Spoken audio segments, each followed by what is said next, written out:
Alani, Yes. you can Are take we it away. good? Yep. Okay.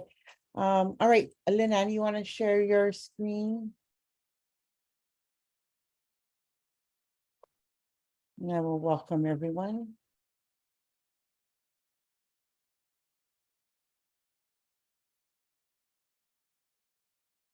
Okay. And then you want to go to the slideshow so we can see your presentation. Awesome, thank you. Thank you. Welcome, everyone. You are joining the Supporting Impactful Tribal Consultation in the state of Arizona. We're going to move on to the next slide, please, and then we'll play the disclaimer.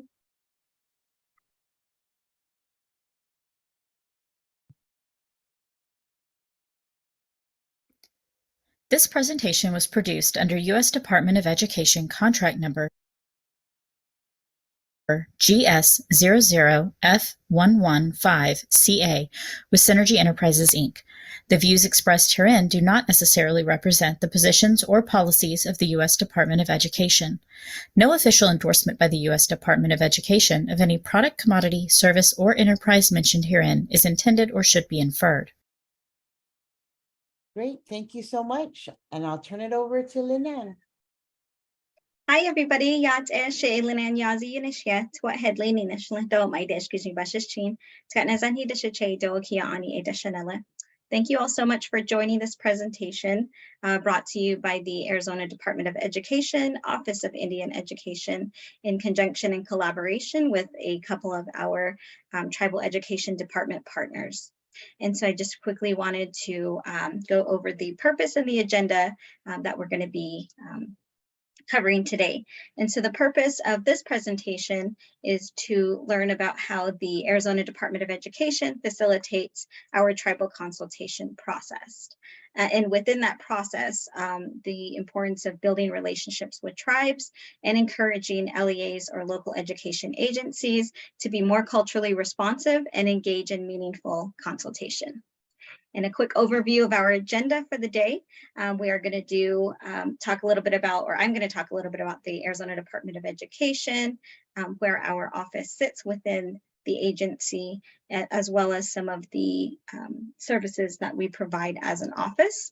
We will then go into an overview of the OIE tribal consultation process for us here in Arizona. And we will turn it over to our tribal partners to discuss their consultation processes as well.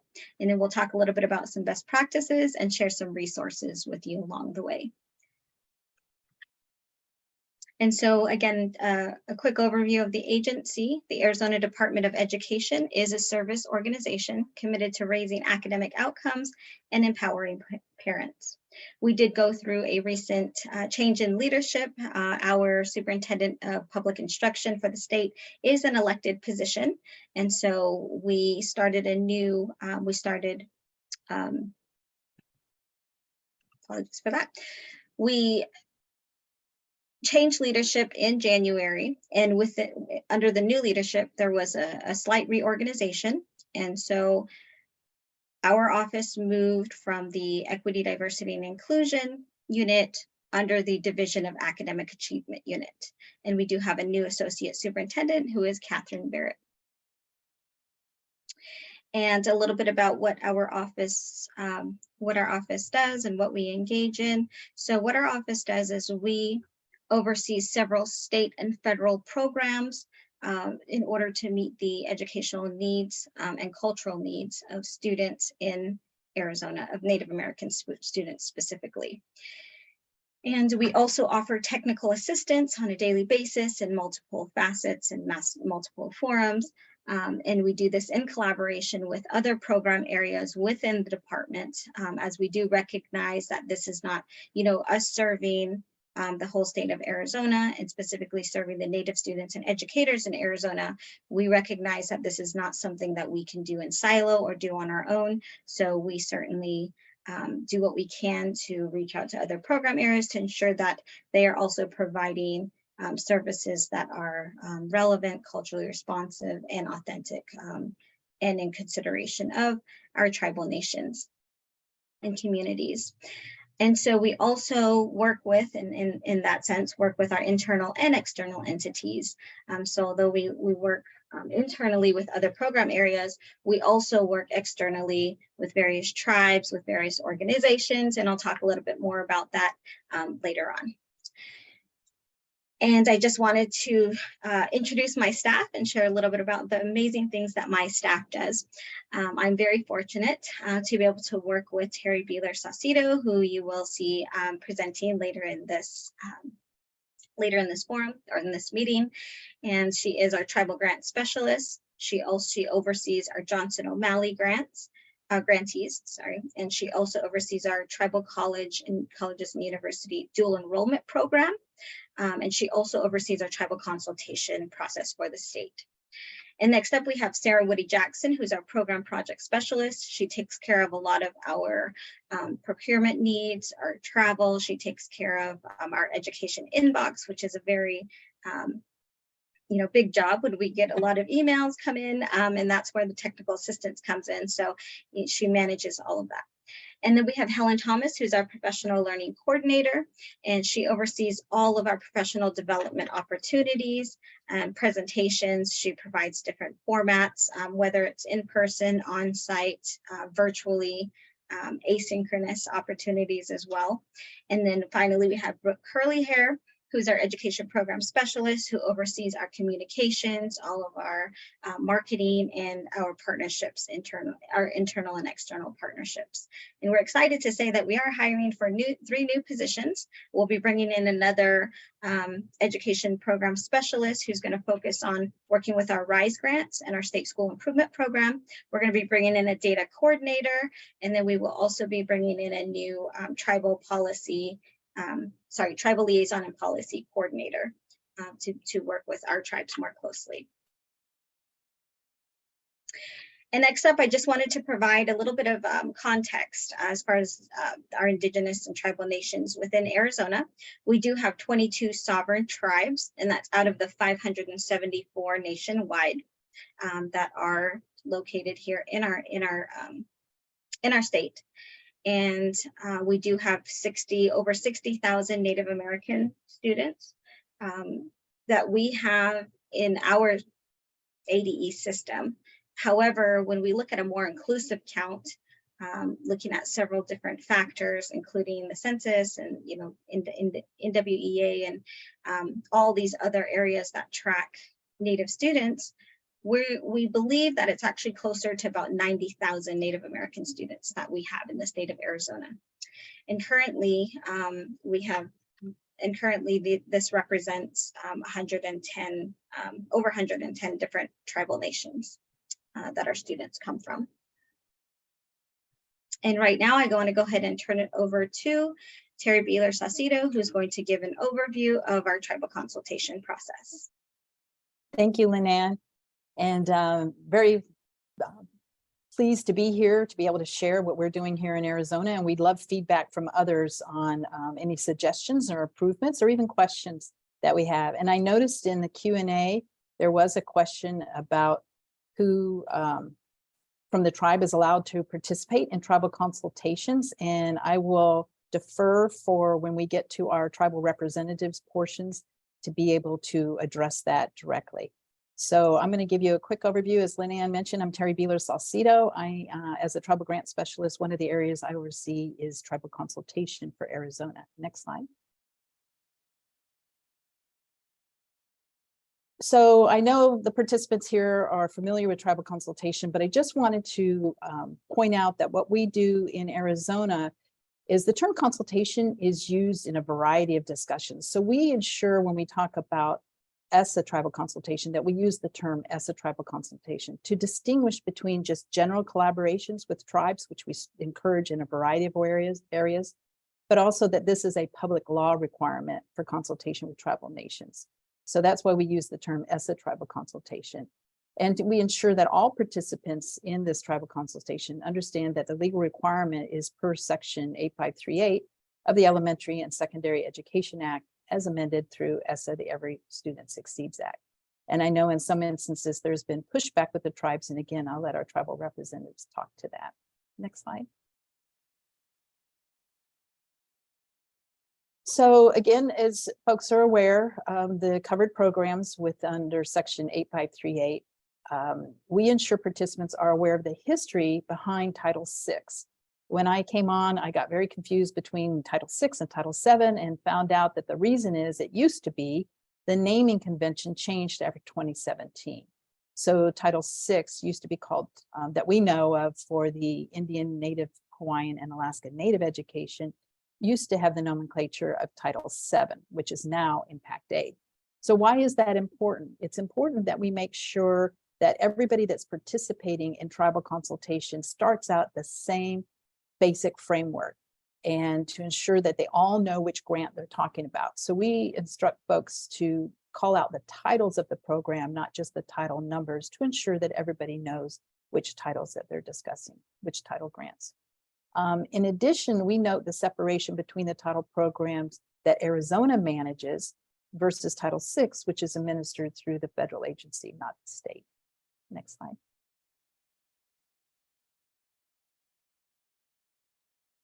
So again, folks are aware working tribal consultation of the criteria, the two criteria that identify which LAAs are required to consult. We define for Arizona the LAA service area to be within a 50-mile radius, and we use government data, which I will elaborate in a separate section or in another section of this presentation on how we do that. But once the LAAs have been determined, that we've determined that meet these criteria, the two criteria, that usually happens about January, and then we will notify the LAAs that are required to consult and give them the timeline. And with this timeline, we let them know that February through May is a good time frame to begin consultation in preparation for July funds that they receive. And we also emphasize that the LAAs need to provide proper notification and allow enough time for tribes to accept and prepare for the consultations. Ideally, consultation will be ongoing and evolve into periodic opportunities to improve student achievement. And we ensure that LAAs are aware that they must consult with tribes prior to submitting their final grant applications. So this timeline, we ensure folks understand that they can't just give a 2-week notice and consider it a done deal. And I'll go into more of that later. Next slide. So the complexity of Arizona tribal consultations. For the fiscal year 24, we had 46 LEAs that met the criteria required to consult with our tribes. LEAs could potentially consult from 1 to 9 different tribes, and that's usually the urban areas have more tribes to, there are urban tribes, a lot of concentration there, and so the LEAs in the urban area have more tribes to consult with.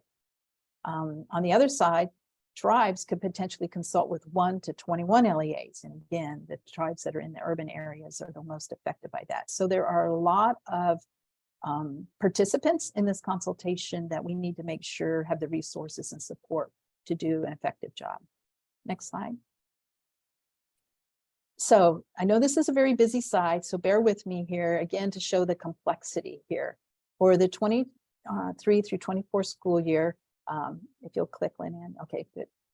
We have 46 school districts that meet the criteria. So that's on the left-hand side. And then some of our urban tribes, as the click points out, like Salt River, Pima, Maricopa, and Indian Community, who you'll hear from later, have over 19 or more districts to consult with. So that's a lot of effort that needs to go in with these consultations. And these are the required consultations. Again, there could be additional collaborations that are ongoing as well. Our largest school district, Flagstaff, so go ahead and click Lynn. Got it. Okay. Our largest school district, Flagstaff Unified School District, is a long district. And so when we go by our 50-mile radius from boundary of a school district to boundary of a tribe, that ends up employing a lot more tribes that a district will need to consult with. And Flagstaff has 9 this year to consult with. So this results in 196 affirmations of tribal consultation forms that we will review for the fiscal year 24 school year. Next slide. So we do so by affirming meaningful consultation has occurred. We use this form that's on our website, and it's affirmation tribal consultation to ensure all parties are meeting their responsibilities. And so this is a fillable file, which as I mentioned, we send out with the notifications, but also is available on our website. And we work with our state title specialists for all covered programs except Title VI, since that's managed by the U.S. Department of Education. So we want to ensure when we go through these forms that there has been meaningful consultation, beginning with timely notification. And we suggest a 30, 60, 90-day guidance, 30 days notification, 60 days, another 30 days to allow the tribes to respond. And we make sure that the LEAs are aware that the tribes have to go through their own tribal governments to ensure that they can consult. And then 90 days for any adjustments if necessary. So that's why we want to start them in the February through March timeframe to begin preparing for consultations.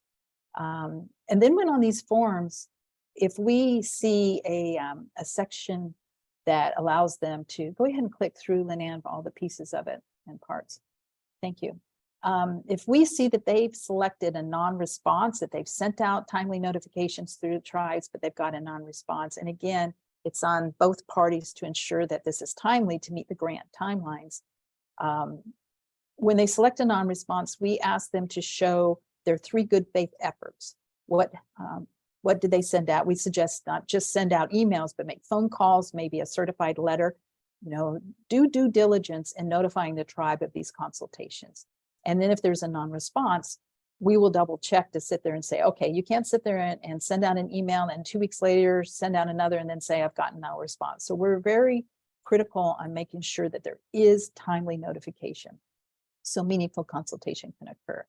And the other area in our form that we want to just emphasize and focus on is that a tribe can opt out. And if that opt-out section is selected, we must have a tribal signature from a tribal authority that shows that the tribe was opt-out. Too often we had seen that LEAs may choose the opt-out instead of the non-response.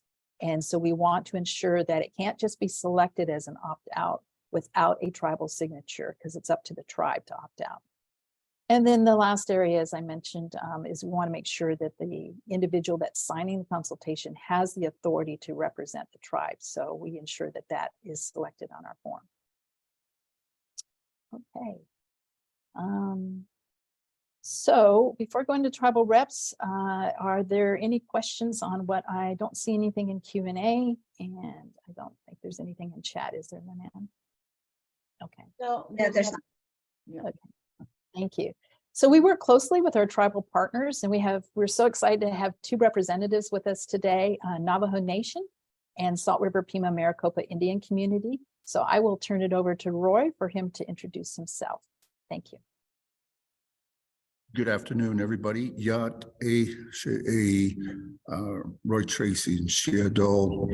Adonen sle Totokosen inslen Trobahambasas chain or not in H national what our Struensle do another insle a chainsle a jensle do salat insle.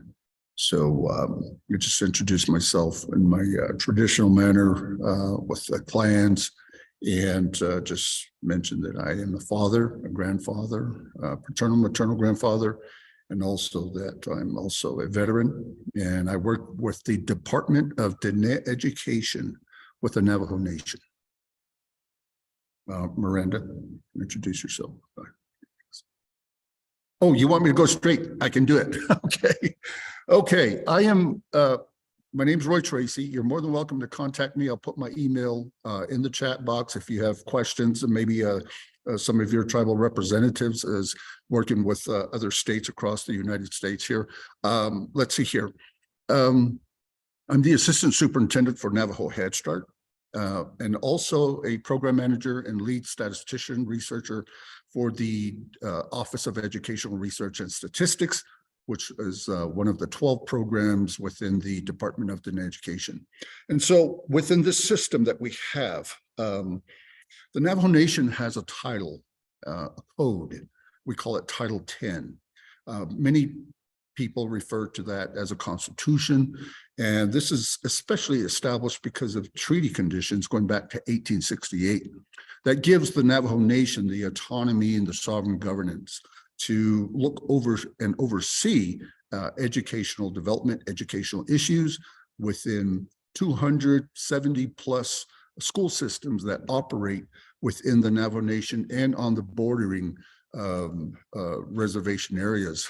And so we are primarily interested in this because we have about 75,000 students that we track in 3 states, Colorado, Arizona, and New Mexico. And so this educational system, we have jurisdiction over these for the Navajo Nation that crosses borders and then boundaries as well. We also use this Title 10 initiative to monitor and assure that we, the state and the federal government, is also complying with Navajo standards, and vice versa. We're complying with tribal, state, and federal standards.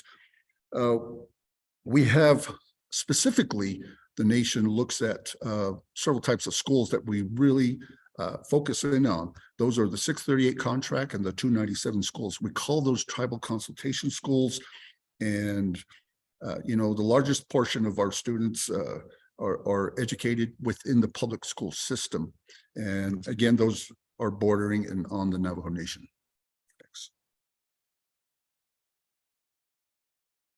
Next. Okay, if you look at that map, this map is about the size of West Virginia, folks. Covers 3 states. You can add Colorado in there as well, which the Navajo Nation has purchased a large area of land tract in Colorado, and that's still being developed for township and communities and such. So that just kind of gives you an overview of how large the Navajo Nation is. In the Navajo Nation, we have 5 districts, and those are color-coded. Right there in that gray spot is the Hopi reservation, and so we surround the Hopi reservation. Next. Okay, so under ESEA, you know, and ESSA. Now, ESSA is the reauthorization and upgrade, if you would, of ESEA. Okay. And so we're really specific about this from the nation because we have superintendents, we have federal program directors, we have even administrators within state education agencies that still get this confused. And so when we look at Obama's ESSA, Every Student Succeeds Act, Section 8538, that specifically talks about having a meaningful dialogue. And who do you have that meaningful dialogue with? Well, there's a term in there called appropriate officials. These are tribal officials. It could be a tribal organization that speaks on behalf of a tribal government. Most tribal governments have their own education agencies or education departments or education programs. Most commonly, we refer to those as you're familiar with, is tribal education departments. Now, legislatively, Navajo feels that the TED classification does not give us that authority and recognition as a state education agency. So today, the Navajo Nation deems itself as a state education agency, and considerably, we are the 51st state to have our own tribal consultation process and accountability plan. Next. So a lot of people want to reference this, other tribes as well. And you can find this on the web. And if you Google this, this is the Navajo Sovereignty and Education Act of 2005. 10 NNC is just representative of Navajo Nation Code. Okay, this was signed into law back in 2005. It was a reorganization. If you know and study American Indian policy in education, that we've had 5 generations of these policies, and ESSA's being the most recent. Other federal agencies and state education laws, we refer to those in that third bullet point. You see ARS, subsection 15, and then New Mexico, as well as subsection 22(1-1). So these are just references that we share with many of our SEAs or superintendents and their federal program directors.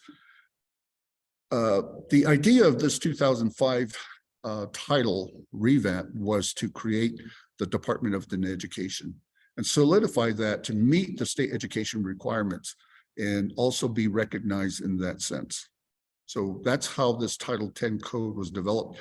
And prior to that, we had policies in education that were very, they weren't strong enough to have, for Navajo to have a dialogue at the federal level and at the state level.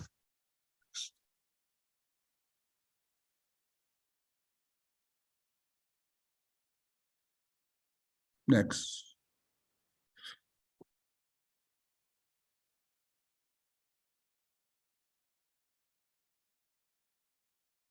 Do you want that one? Yep, there we go. So again, the background behind the title code, you're more than welcome to read this, and also again, reach out if you need further information. The Navajo Nation has an inherent authority. These are real powerful words that we use in Congress and at the national platform within state meetings and such.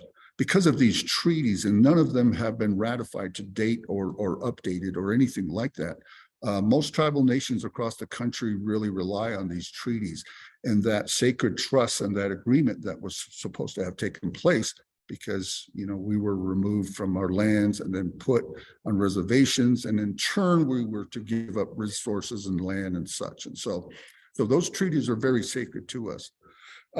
We recognize the legitimate authority of whether they're state or federal, community controlled charter or private schools.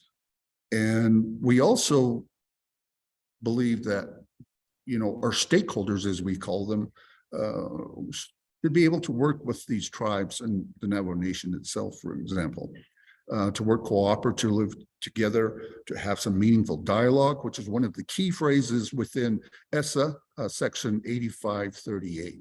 Okay, Navajo consultation, and this might be coming up here a little bit more detail. We are interested in Navajo student performance, academic and non-academic performances within school districts, okay?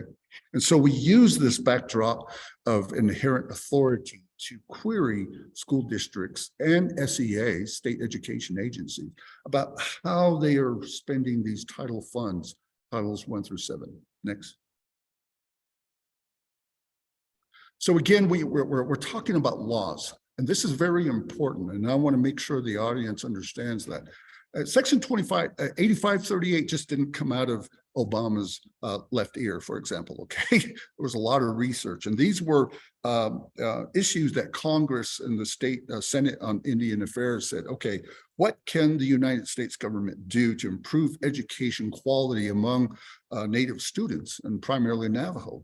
And so a lot of tribes have to have a constitution or an education type initiative, and that really drives home what tribes are asking for from whether they're state or federal programs. And so again, this is just background information. I'll let you read that, and let's move on. We do have a superintendent of board. A board of education and a superintendent of schools within the Navajo Nation. The Board of Education, as we call them, reports to the Tribal Council's subcommittee. We call them the Navajo Nation Council. And there are 24 representatives like Congress, okay? They have that inherent authority for legislative governance over. We also have a 3-branch government, legislative, executive, and then judicial. So in this whole tribal consultation process, who initiates this? According to the federal language, schools can initiate or the priority to initiate tribal consultation. It's not, it can be also the SEA, the State Education Agency, for example, Arizona Department of Education. We also can initiate consultation. And of course, it has to be a building process to get to that comfortable level where I should be able to call a district and say, hey, I heard you're getting more ARPA money, ARPA 3, for example, and let's have consultation on that. So it could be anybody, but primarily the responsibility is upon the school districts to do that. Department of Education, we are 24 of one of 24 departments, and specifically for education. We initiate consultation twice a year. Why twice a year? In December, I believe it's Title 10, Impact Aid. The affirmations are due at the federal level. And so we conduct a lot of our consultation in the winter, December through January, to help the schools meet their affirmation submission. And then we also have one in the spring. And this is the year-end review of school performance. And they also have affirmations for the remaining titles 1 through 6, JOM or whoever they're requiring attestation forms or affirmation forms. Tribal Consultation Guide is one of the premier documents that the Navajo Nation developed. It's available on our website, and I can also make that available here. Just reach out and let me know. Okay, inside that tribal consultation guide, there are manuals, there are forms, and there's a reporting guide. And also what we do on the side is we build portfolios, right? We have stacks of binders or digital binders that we collect on school districts. So we've been at this for about 6-7 years right now. And so we have a pretty good profile about a district's spending habits, about districts' decision-making capacity for parental involvement and such. So that's how detailed, and that's how we use this data. And so we capture a lot of information about budget amounts, school districts getting cut.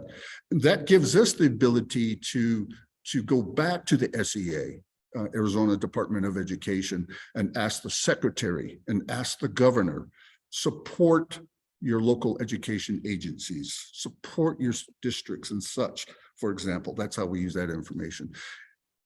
Next. One of the other issues is that when we look at this is, you know, when we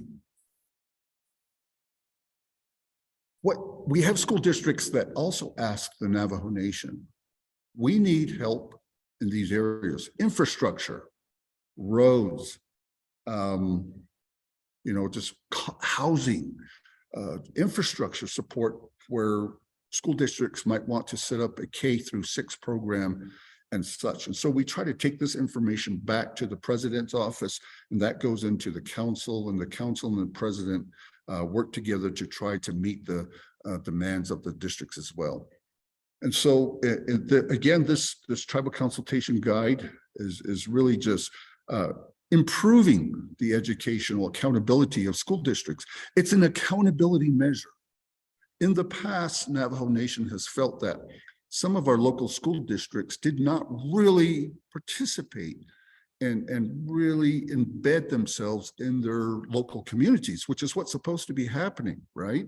And so we felt that superintendents became chummy with local governance leaders, what we call chapters, did not really understand what academic proficiency is, what academic accountability, and how federal funding was spent.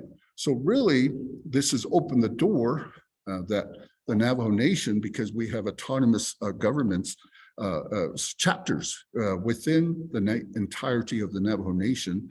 We have 110 chapters. They're all local governing centers. And so school districts would meet with them. There was really no accountability in monitoring student performance.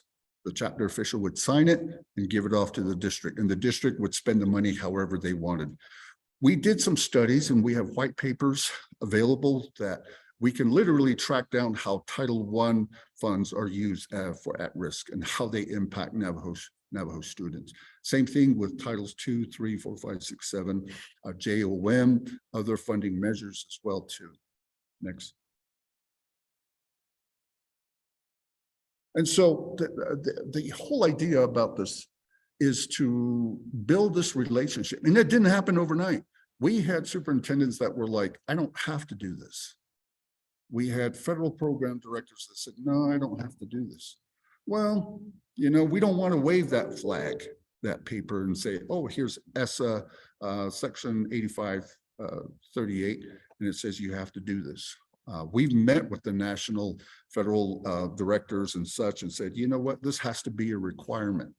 It's one of the languages that we look at, and we really rely on meaningful dialogue. It's a special relationship building process. The first 2 years was tough, I will tell you. We're in our 7th year now. And you know what?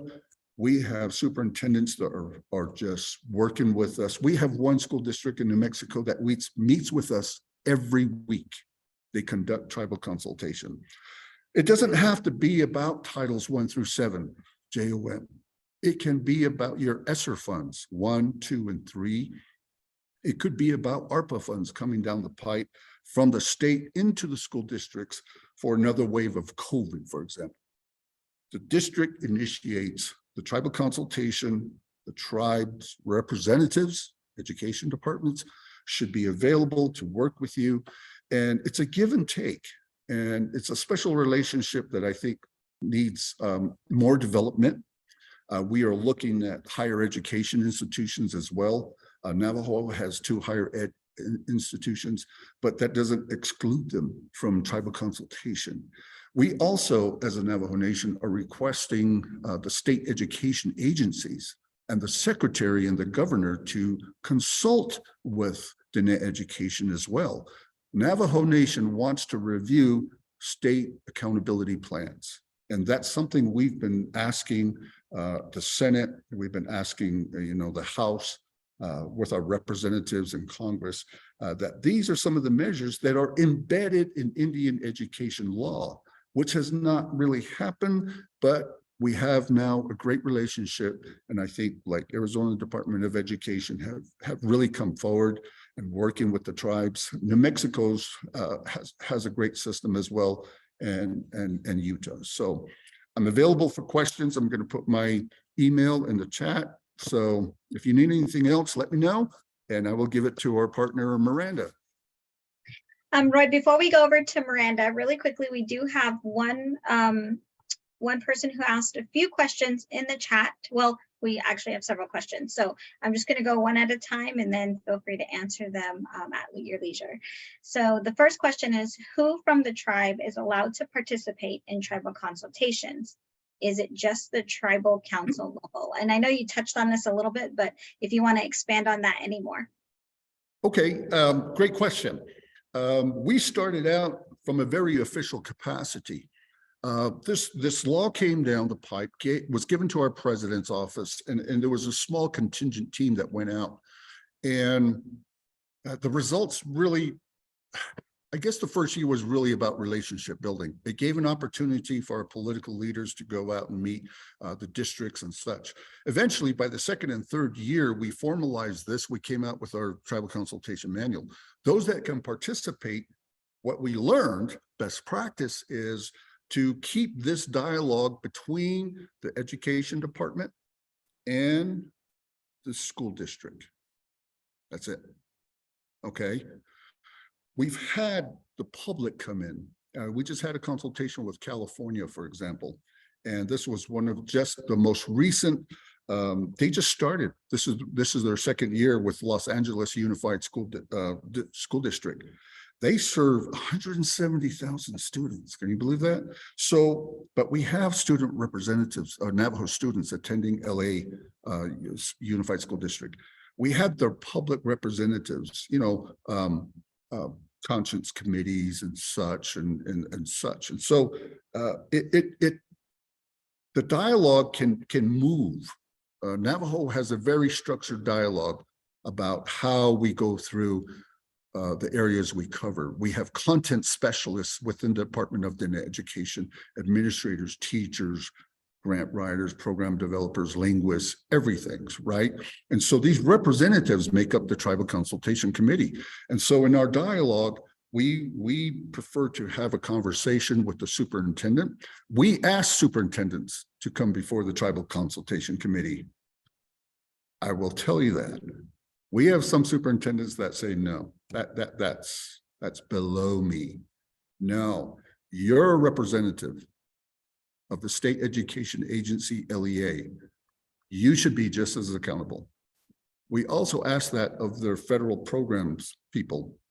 Now we have teams with their superintendents and their federal people all coming in, maybe sometimes 12 men representation meeting with the 7 or 9 Tribal Consultation Committee teams with Navajo. So we try to keep it, just on a dialogue between the school and the Navajo Nation Department of Education. We do have, and we do allow the public comment because the school districts have their town hall, see? So there's ways around to get the public initiative in there. As well as Navajo, we get town hall meetings. We call them agency meetings as well too. And so it's a unique collaboration. It's not going to be the same for every state or every tribe. You're going to have to customize this. And that's the special relationship we have identified in meaningful dialogue.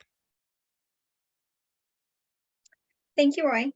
And then the next questions, it's a 3 kind of part question. I'll read the whole thing and then I'll maybe read one at a time. So the whole thing is, at what point do you review actual budgets? How do you impact all federal entitlement funds and not only Title VI grant funds? Are per student ratios / allocations considered? So the first question again is, at what point do you review actual budgets? We have a data reporting sheet. We tried to dialogue this. I think what I'm going to do is you have my email. So if you want to know specifically, I will shoot our tribal consultation manual out and also the data reporting sheet. There's 2 sheets, Appendix A. The first sheet is a sheet that covers Titles 1 through 7 and additional funding. So we put Title 1, a box, or kind of like a crosswalk matrix in there. Title 1, we ask, what's your amount that you receive for the school district? And then there's another box that just gives a real quick highlight about that. You should have seen us the first year. The first year and the second year, districts were submitting their entire budget expenditure reports. And we said, no, we don't need that.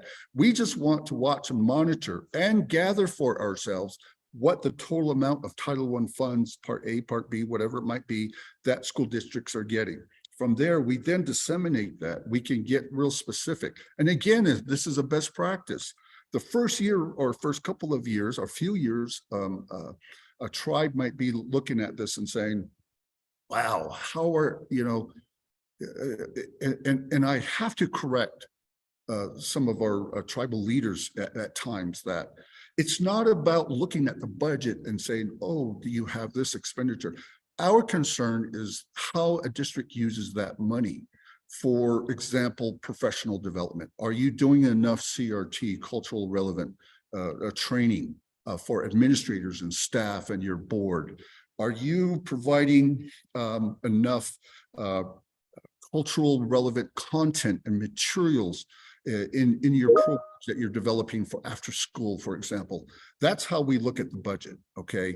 And so the budget is really just a disaggregated amount, how much you're getting, what's your balance, not so much the balance, but what's balance. And so that's how we track that. So that reporting sheet really gives you a chance to a quick dialogue, look at it, and then you can ask questions thereof. The second part of that is a data sheet. We have so many variables in that data sheet. I think there's 17. It all is centered around Navajo students, Navajo attendance rate, Navajo student dropout rate, Navajo math performance, ELA performance, proficiency rates. We ask about Navajo language classes. We also ask the district, how many Navajo employees do you have? How many administrators? How many teachers? Are your teachers certified? And so that's how we look at that. So we take the budget sheet and we take the data sheet and we look at that and we synthesize that and we can ask some real specific questions. Now, so really that's how that would work. Thank you, Roy. And then the second question is, how do you impact all federal entitlement funds and not only Title VI grant funds? The impact is, again, it's threefold: tribal, state, federal. We might look at titles 1 and 2, and we monitor congressional bills and such, and state bills that move through the system. We hear a lot of like Congress saying, okay, the Republicans are going to cut this program, or they're going to increase funding in this area.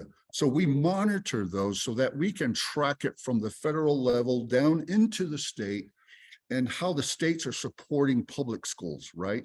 And so sometimes we all feel public schools need more money, right? So that's one of the advocacies that we try to help the Secretary of Education for the 3 states, you know, meet the needs of the constituents, the LEAs who serve Navajo students, okay, and parents as well too. So the impact is at that federal level, takes place in that manner, and then it also takes place at the state level as well too. We have New Mexico has a government to government session twice a year, a summit. Arizona, I know in the past has had Office of Indian Education has had some tribal consultations and also some meetings with tribal leaders to address, you know, issues and new objectives that maybe the Senate Legislative Committee is looking at for changes. And sometimes everybody disagrees with that, right? So Navajo goes in there and we assess and look at this trend pattern that we we can gather, and then we try to develop a position state for our legislative representatives, our council, who are considerably congressmen as well, state reps, same level. And so they go with the president and then advocate at the state legislature. So that it's a large impact to help schools for Navajo. The third? Yeah, thank you, Roy. The last question is, are per student ratios / allocations considered? Yes, we track that. It's difficult when you get into like Title I, right? Title I's at risk. There's a lot of questions around Title I. Title I says, well, you can't ask a school district to report out on Navajo. Oh, yes, we can. You use Banner, you use Synergy, you have an SIS system. Now the state, we found out, for example, Arizona tracks American Indian Alaska Native, right? So when we ask the state for a report for Navajo, it's AIAN. Well, that's good, but we're not really, we want to know more about Navajo. Okay, the state then says, well, then you have to go to your local district. Okay, so today we have such a great relationship with these school districts, both on and off the reservation, that I can call up in my office, we can call up a superintendent, the research or data department or division, and they can run reports specifically for Navajo. That's some of the output that has happened, where in the past it was, oh, we can't provide that data on just Navajo students. Whereas New Mexico, they have sub listings of tribes, right? And we can literally ask the state of New Mexico for a Navajo student performance across the board, how much money is being pumped into all Navajo students within the state of New Mexico, whether it's on reservation or way down there in Deming or Las Cruces, they will pump out a report for us. So that's how that do it. We consider that. We look at the student ratio analysis as well. We call this a cost ratio analysis. So we can conduct that on state systems and school districts. And you know, we've come to Arizona. By the way, look at Arizona's website for the Attorney General. Outstanding dashboard. I really encourage everybody. I'm sure other states have it, and I've seen it. The state Attorney General can take a school district's budget and break it down into a pie chart and tell you. And by best practices, we have formulated that if we see a school district who has under 30% of direct funding, less than 30%, there is poor student performance. There is poor parental outreach. See, if we see a school district with 30 plus or more funding targeted to direct instruction, you see student proficiency growing in a positive manner. You have more parent engagement, civil engagement. You know, in other words, the impact should really tell a school district you really need to pay attention to Navajo students, right? And so that's how we use that. Thank you so much, Roy. That was a lot of great information you shared. And regarding specifically the breakdown by tribal nation or tribal community, that is something Arizona is moving towards. So I'm happy to share that. So starting next school year, we'll have data that is to be shared or available, broken down by the tribe. And so thanks again, Roy. He put his email in the chat, so feel free to contact him. I noticed there is a question in Q&A, but in consideration for timing right now, we're going to hope to get to those questions towards the end. So we will do our best to get to those questions. Okay, for right now, we want to give some time to our other tribal partner, Miranda Johnson. So let me move this over, Miranda Johnson Moya, and I will let her introduce herself now. Thank you. Of course, good day. Thank you, Roy. That was a lot of great information. Yate She'e Miranda Johnson Moya Yinshes and Jukinin Nishla Nahili Bashichin Zikani Dashichedo Nahili Dashinella. So I am the Education Program Manager for the Salt River Indian, Pima Maricopa Indian community. And I also oversee the School and Community Relations Department, which consists of our education, behavioral health counselors, and our attendance officers. Okay, so this is just a brief infographic about the scheduling of tribal consultations. So I am the tribal designated tribal consultation liaison who meets with all the neighboring school districts to discuss our Salt River students. So like Roy mentioned, you know, we're in our 7th year. The first 2 years were a challenge for sure. I feel we have fine-tuned our process, our communications with our different school districts. So when initiating a tribal consultation, the school district will reach out to our tribal council and also to our education division. So they'll either send an email directly to myself or our superintendent, or they'll send an official letter to our tribal representatives. And then that'll come trickling down to my department. So myself and our federal grants program coordinator, Chris McIntyre, she joins me in tribal consultations with our neighboring school districts. So to date, I cannot recall a time that we've opted out of tribal consultations. Typically, when we have just maybe one student or even no Salt River students represented on any of the campuses, we will still meet with that school district simply because we understand the importance of staying up to date with the important resources every school district provides to all students, specifically Native students. So then we will determine a date and time to meet. You know, with COVID, it seems that virtual meetings seem to be kind of the standard, simply because it's it's easy access. We're able to have multiple tribal consultations in a row in one day, meaningful conversations. And once the date and time is determined, what I will do is I will create a list of data points that we would like to discuss with each school district. And it's typically the same for every school district. I'll be actually talking about that a little further in the slide presentation, but a lot of the data that we're requesting is very specific to what our tribal council is requesting of our education division. So in our education board, here in Salt River, we do have an education board who oversees all Salt River students, regardless of what school district they attend. I believe we have around 3,500 minors, Salt River minors enrolled in the community here that are attending school throughout the nation. So then once I send that list to the school districts, ongoing communication, ongoing meaningful communication takes place. And this is really the key component to tribal consultations. And this really did, tribal consultations really was an impetus for change when it came to communicating with school districts. Ongoing communication is vital to the tribal community here, and also sharing of resources. So tribal consultations have certainly opened the door to that ongoing meaningful dialogue with each district. Next. So this is just a snapshot of the tribal data that we request from each school district, and it's specific to our Salt River students.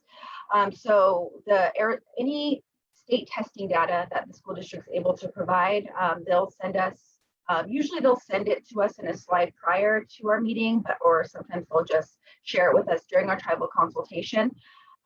One of the main pieces of data that my office specifically likes to look at and interpret and really break down is attendance and truancy data. As I mentioned earlier, I oversee the attendance officer for the tribal community. And we do have a very comprehensive tribal truancy ordinance, which is very specific to anyone that resides within the boundaries of the community. So we may have students that are non-tribal, non-native that reside within the boundaries of Salt River that must abide by the truancy ordinance. So when the schools share the truancy data, we're able to determine the reasons for like habitual truancy or chronic truancy that we see with some of our students. So the number of disciplinary infractions is huge. We're able to adjust those disciplinary infractions once we, understand that there is a problem with some of our students, or they're encountering some issues or concerns on campus. And what we find, so our Salt River tribal community is a trauma-informed community. We really have taken the approach of looking at the whole family unit whenever we're dealing or working with children. And we understand that disciplinary issues, truancy, delinquency, anything within those realms is just the tip of the iceberg. So we try to identify the reasons and the factors that are, popping up, making students, encounter these types of issues within their lives. So, working collaboratively with the school districts has really been amazing in trying to identify each student and their specific needs. Another one is after school programming. What we found is that many of our students that are not engaged in some sort of after school program, they tend to fall into, not all students, but like maybe sometimes into gangs or just like curfew violations, things of that sort. So it's really important for our students to be engaged in some sort of after school programming if it is available for them. Transportation kind of goes hand in hand with that. Do they have transportation to these programs? We also look at district online programs. Since COVID, we've seen it more now since prior to COVID, is that a lot of families are interested in online school. And this could be like Mesa distance learning program or another online program that the school district offers, or this could be something like K through 12, like a huge national online program. So we look at data identifying students that are enrolled in these types of programs so that we can offer additional support to them, because online learning is a challenge for some students. So we just want to ensure that they're successful within their program. We also look at success schools, alternative programs, students being referred to schools to address their behaviors, extracurricular activities. it's huge. Our tribal council has really put a big emphasis in trying to understand, like, in addition to going to school every day, what are our Salt River students interested in? You know, is there money that we can maybe funnel into a specific interest that they have, to help them, you know, lead them into, you know, young adulthood, if it's a goal that they have or they want to achieve. The tribal council has just really put a big emphasis in helping our Salt River students be successful in anything that they wish to accomplish. We also look at individual education plans, IEPs, 504 plans, and that's where our education counselors within our office come in. They're able to provide direct support, advocacy, and also just assisting parents in how to address themselves in IEP meetings. You know, so we meet with parents before meetings and we kind of break down different questions to ask, you know, things of that sort. McKinney-Vento services, this is huge. We do have a population of unhoused families within the community, off the community. So our tribal council is very interested in, you know, the different resources that we can help assist with housing. Right now, here in Salt River, there are new housing developments going up to address the homelessness of the community members. So, you know, a lot of the information that we receive from the school districts, it really does branch out into bigger programmings for the whole community. And then also talented and gifted programs. We really want to ensure that students that are talented and gifted or may qualify for those programs are engaged in those programs. Next. Another infographic on continuous engagement. So along with the resources and funding that's shared during tribal consultations, I know there was a question about when is the funding discussed, at what point. That is a big topic of discussion during tribal consultations. School districts are always very prepared to share breakdowns of their funding sources and how they're utilized. And then there's always discussions on what more can we do to help students be successful? Are there any ideas that the tribe may have to help support Salt River students financially? You know, we really do pool our resources to address needs for all students, Native students, that is. So those tribal consultations have really led to more meaningful discussions on how to address financial aspects to learning. We share flyers, announcements, invitations regarding like incentive programs, you know, things of that sort. We really want our students and our families to be engaged. We want them to be to participate in school, out of school community events. So our education behavioral health counselors, this is where they come in.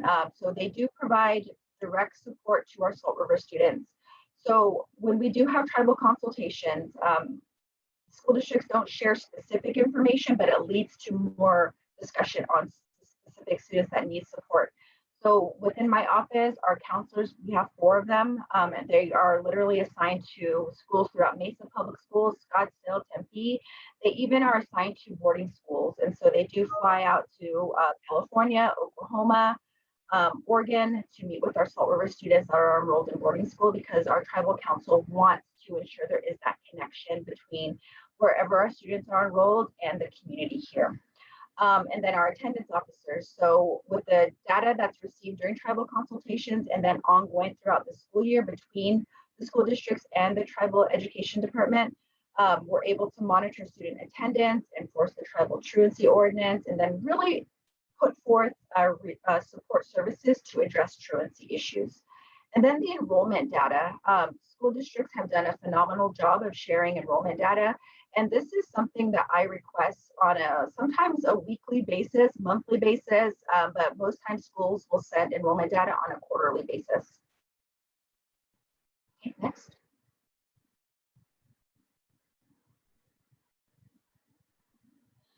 So the building relationship parts, these are some of the highlights that I wanted to share today, just because it's just been so amazing and it's been very enlightening to see school districts really take a closer look into the native land that their school districts are on. So with regards to building relationships through tribal consultations, a couple of really major things have transpired from that.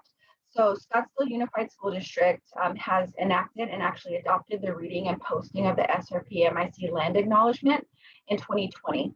And that was the time we also established an intergovernmental agreement with Scottsdale Unified so that we're able to share Salt River student information freely to offer support services to our Salt River students in that district. And Mesa Public Schools enacted the reading and posting of our SRP MIC land acknowledgement in 2023. This was such a momentous time. The Mesa Public Schools Governing Board invited our tribal education, our education board to a governing board meeting where they actually had a huge celebration.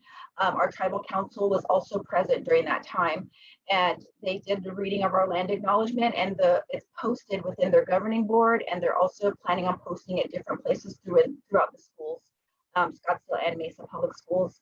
And this is really important. A lot of teachers, support staff had no idea that their school's on tribal land. And so this acknowledgement has just been huge. And it's been eye-opening. There's been more teachers wanting to take tours of the community. So, that's something that we'll plan with our counselors. And we'll take them around to the different enterprises and introduce them to all our youth development programs within the community. So this was a huge accomplishment. Next. And the collaboration and partnerships piece. So in order to really enrich the lives of our Salt River students and our families with tribal consultations, a few key things have happened. So again, we've been able to establish an intergovernmental agreement with Scottsdale Unified. We're able to implement support services individually to our Salt River students. We offer education counseling support. We also really we share information about our higher education department. We have a very robust higher education department within Salt River. And because of, awareness of where our Salt River students are enrolled, our higher education is able to go into the different school districts and share information about scholarships, housing, things of that sort, funding for their higher ed endeavors. And then also attending school events. So because Salt River is kind of in an area where there's like the cities around us, really, a lot of our school districts host very, very huge events, and they invite our Salt River Education Department to host a table. We're able to share information, resources, guides, books with our families that attend those events as well. And then with our Salt River tribal enrollment data, this is something that's huge. This is something that's actually new. Our SRP MIC public health team is actually working on improving school connection and determining health needs. So our epidemiologist here in Salt River is going to be reaching out to all the nursing programs, our nursing programs within the school districts, to really encourage them to communicate any health needs that they're seeing with our Salt River students on their campuses. So when it comes to students that have chronic health issues, our public health team would like to know that, so they're able to put resources there for those students. Here in Salt River, there was a new health facility built, our River People health facility, which allows any tribal person to come in and receive health care. And they do have a 5-year plan to increase the health rates of our community members. And so our public health team is really huge on ensuring that school districts are aware of that, and they're able to offer support services and just information and resources on health for our Salt River students. And also include SRP MIC students in our academic and attendance incentive programs. So we, in addition to looking at truancy and addressing those truancy issues or factors that are keeping students out of school, we also want to encourage students to remain in school. And so we have a few incentive programs that we really try to encourage our school districts to push out to students so that they're able to participate. And also connection with school departments. So meeting with our Native American education programs within the school districts has been just an amazing process. The Native American education programs within the districts seem to have a lot of information about our Salt River students and all tribal students. And they're very, the way the way they work, they're able to go into the classrooms, they're able to pull data for us, you know, they're able to do a lot of things to help support our Salt River students. And so it's just great partnering with them. And then lastly is just meeting with our McKinney-Vento programs. So with our tribal consultation data that we request, the number of McKinney-Vento students and families that qualify for McKinney-Vento services, we're able to reach out to those families and offer additional support services. And this can be like food boxes, clothing vouchers, you know, things of that sort. So it's really just to ensure that they're successful in school and just receiving all the necessary resources for them and their families.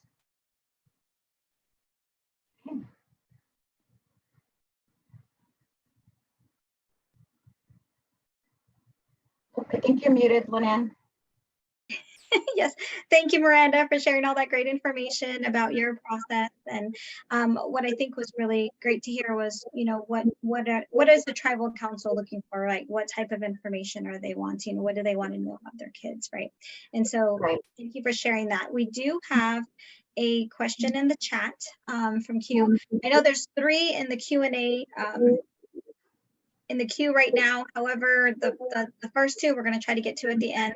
But we do have one for you. This is from she said, yeah, may you repeat your clan, please? And my question is, have you identify if you have been exhausted by meaningful communication with partners, tribes, and what are potential strategies and preventative measures that you practice? Of course, Sanjikana Nishle, Nahili Bashichin, Zisplatni Dashiche, Do Nahili Dashinale. And the question is, identify if we've been exhausted by meaningful communication with partners, tribes, schools, and what are potential strategies, preventative measures that you've practiced. So we, as far as, you know, communication and ensuring that we are having meaningful conversations with our partners, our school districts just do such a phenomenal job of keeping the line of communication open. They are very huge on ensuring that, you know, if there's a question, I honestly can just pick up my phone and text, you know, our Native American program coordinators, and they'll respond.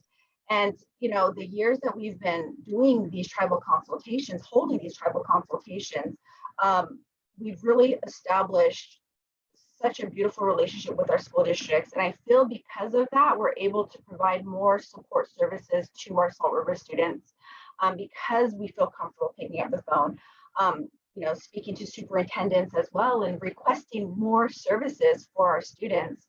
So it's just been pretty amazing seeing this relationship really flourish from what it was in the beginning. I'm not sure if I answered that question. It disappeared on me. Okay, so thank you for that, and we will go ahead and move on to the next section. I know we're coming to the part of our presentation here, but again, thank you very much, Miranda. And I know she's going to stick around for some questions, so if you still do have any that she can address, feel free to continue to add to the Q&A or to the chat. And so we are going to now move on to best practices.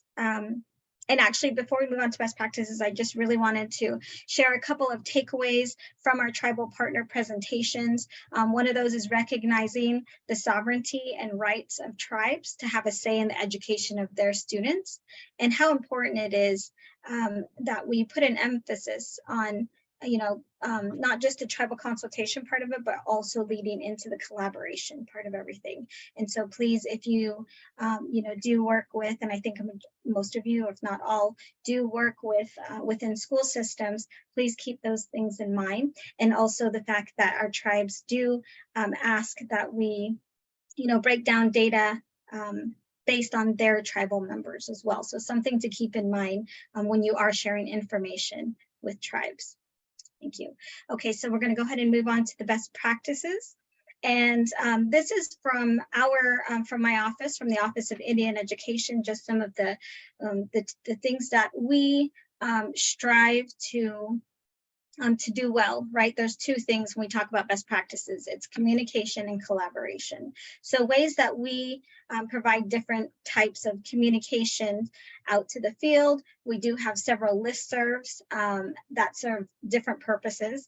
Our general listserv, we do send out our biweekly communique, which covers student, educator, and community opportunities. So we do feel like it's important that this information does get shared out. So we have several partners that send us various opportunities. And if it's specific to any students, educators, or just community, we do share that out on a bi-weekly basis. We also have our policy and program updates, our listserv. I will go a little bit in more detail in the next section here. We also have our JOM forum, which is for our JOM grantees. We do have 28 grantees in the state. Arizona, or as an SEA, is unique in a sense that JOM normally goes directly to tribes. The funding normally goes directly from BIE to tribes. But we are one of 2 states that it actually comes. We are also a contractor. So we have 28 grantees, 26 of those being LEAs, and then 2 of them being tribes. And so we do send out all of our information regarding JOM through that listserv. We also have a professional learning listserv where we're able to share out all of our upcoming opportunities and also post recordings and notes and documents from past professional learning opportunities that we've had. And so in our next way, or another avenue that we use for communication, is through our policy and program updates for Indigenous stakeholders. This is a monthly convening that we normally hold the 3rd Monday of every month. And if you do join the policy and program listserv, you will be receiving all of the information, regarding the meeting, the agendas, who's going to be speaking and presenting.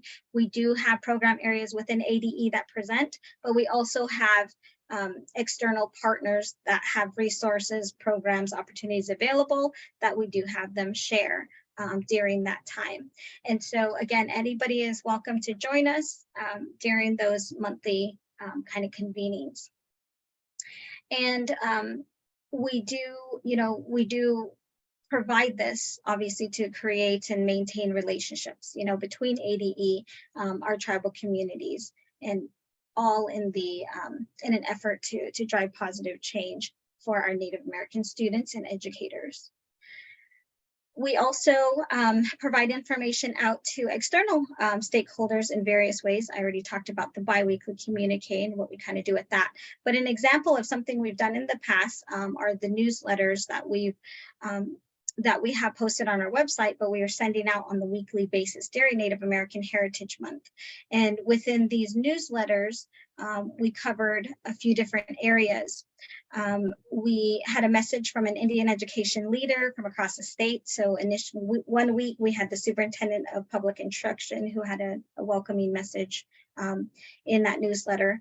We also had the Teacher of the Year, Lynette Stant, who was the first Native American teacher to get to be awarded Teacher of the Year for the state of Arizona. And she actually does teach in Salt River, so that's amazing. She teaches at Salt River Elementary. And then we also had a message from myself as the Deputy Associate Superintendent. We also had a Native American Education Program Director who actually works in the school with the students, who provided a message for us. And then our last week was from the Arizona Indian Education Association President and current JOM Region 1 Representative, Kimberly Dane-Calvegay. And so we had this opening message on each of the newsletters, and then we had some sort of a resource of the week. So whether it was OIE or JOM Forum or PL resources, professional learning resources, or just information about tribal education departments. And then the third element in that newsletter, in those newsletters, was the tribal flag highlight. And this was something that we got a lot of feedback on. And what we did was we shared, we do have 22 tribes in Arizona. So we highlighted 4 to 5 tribes per week. So what we did was we had a map, showed the location on where the tribes were located. We shared information about their tribal flag or their tribal seal. And then we also shared a link to the tribe's website as well. And so this was important for our LEAs to have access to this information so that they are aware of the tribes, throughout the state, but also within their area. We also shared information about community events during Native American Heritage Month. We shared teaching tips, which were evidence-based instructional strategies. And so we covered a lot just within these newsletters. We hope to do it again this year, but I will go ahead and share that link I'll go ahead and share that link in the chat once I am done presenting. So that's an example of how we engage and how we share out communication with external stakeholders. We also have an OIE, kind of our one pager that has information about every one of our programs that we engage in, and we have QR codes for for each of our program areas that go directly to our website and to those web pages. So again, we will go ahead and share those links in the chat with you so you have access to them. Second part of best practices for us is the collaboration piece. For us, it's very important for us to be aware of what other program areas are doing. How are they serving and supporting, our LEAs? How are they serving and supporting tribal communities, tribal education departments, all in the best interest of our students, right, our Native students. And so we do work closely with our ESSA consolidated title programs. Obviously, we do work with them mostly in regards to tribal consultation, but we also want to ensure that schools have the resources and that they're taking into consideration Native students when they are making decisions regarding the funding that they do receive for the title programs. We also work with accountability and research when it comes to data, when it comes to school letter grades, when it comes to any accountability, measures that the Arizona Department of Education is responsible for, right? And that we put out that information. So we do connect them to superintendents of schools who've made those requests so that they have input on the process and the decisions that are made in regards to, say, school letter grade formulas. And then we do work with the school improvement team. We have teamed up and have gone out and done site visits and meet and greets with administrators and, talking about their community needs assessments, their root cause analysis, there's integrated action plans. And so this is something that we work with the school improvement program or program area on. We also have an Indigenous data working group that we created to address some of those data issues. For example, Roy talked earlier about how Arizona puts out information, or in the past was putting out information only kind of in that general category of American Indian Alaska Native. We are now working with our IDWG group to start to break out some of that information. And next year we're going to be, our vendors are required to create a screen for school districts to collect tribal affiliation and tribal enrollment data. And so that's something we've worked with our IT department, our data governance, and our school finance department. So we do have to work, together and across the agency in order to ensure that we're better supporting our students.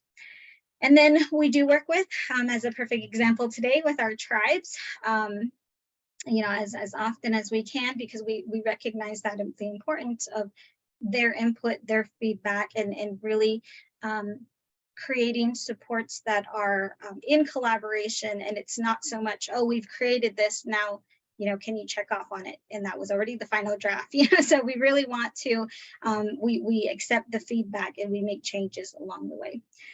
We do provide ongoing technical assistance, and some of our funded programs through our office are through Johnson O'Malley. I talked about our grantees already. We do have a tribal college dual enrollment program the funding comes through our office. We work with Diné College, Navajo Technical University, and Donatham Community College. And what they do is they have contracts or agreements with local schools or LEAs where the students are able to take dual enrollment courses through those colleges and universities, and we reimburse tuition, supplies, instructional materials. And so that program does run through our office as well. We also have the Native American Code Writers program. Right now, our two grantees are the University of Arizona and the Arizona Science Center. And they're taking two very different approaches to engaging Native American students, grades 9 through 12, in computer science curriculum. And so we're excited to see the outcomes of that. They are just now in the kind of in the middle of their grant implementation. So we hope to share out more information through various avenues in the future. We also are able to and have started a brand new grant that we are that we're offering from our office called the Raising Indigenous Success in Education, or RISE grant. Our office was recently funded. And so we decided to put some of that funding directly out to the field through these grants. And it's a 3-year multi-year grant over the course of 3 years, where we're encouraging our grantees to engage in community collaboration to develop a plan. We didn't want them coming in already knowing what they're going to spend the money on. We really wanted them to develop a plan with the community and then implement it in year 2, and then create sustainable programming year 3. Knowing that their funding was not going to be, could potentially not be available after that 3rd year. And then lastly, we work with and collaborate with organizations. We do work with the Region 15 Comprehensive Center, WestEd, on several different areas. We do participate in the rural COP, or community of practice, with WestEd. They did have, we did work with them to update our tribal consultation guide, which Terry's going to talk about here in a minute. And then we've also worked with, we work with BIE, as we are funded through our JOM funding comes through BIE, but we also work with them in regards to other schools in our state that may not be ADE schools, but we understand the importance of collaborating with them. We also work with our higher education institutions, a lot of our community colleges, a lot of our universities we are in constant contact with, and then community organizations such as the Phoenix Indian Center, Native Health, Native Connections. You know, it's important for us to stay involved with community organizations as well. And then lastly, we have worked with the Maricopa Association of Governments to develop a tool that I'm going to hand over to Terry right now. And she will discuss more about the tool. Okay, Lynn, we only have about 30 seconds left, I think, for the end of this presentation. So I put a bunch of links in there, including this mapping tool. We work very closely with our state mapping agency to ensure that the 50-mile radius, we can identify the tribes that are within that service area for the LEAs. Not only for tribal consultation, but for collaborations. Again, we work with everyone to make sure that they're engaging the tribes for a number of support areas. Lynn, if you'll jump to slide 45, our website. I also put in there our tribal consultation guide to our tribal consultation kind. Just go to slide 45 that has our website. We also have an online course. Again, it didn't get a chance, but I think these slides will go out to everybody so that they can see this online course. The basis of it is we want everybody to start from the same starting point when they do tribal consultation. We have found feedback that even though people have done tribal consultation for many years, that they found a lot within that course that was a aha moment. So we will, if anybody has any questions, our contact information is on our website, and I think that gives us our time, right? Lonnie, we're out of time. Yeah, thank you. So Yeah. much great information. Okay. Go ahead, Leanne.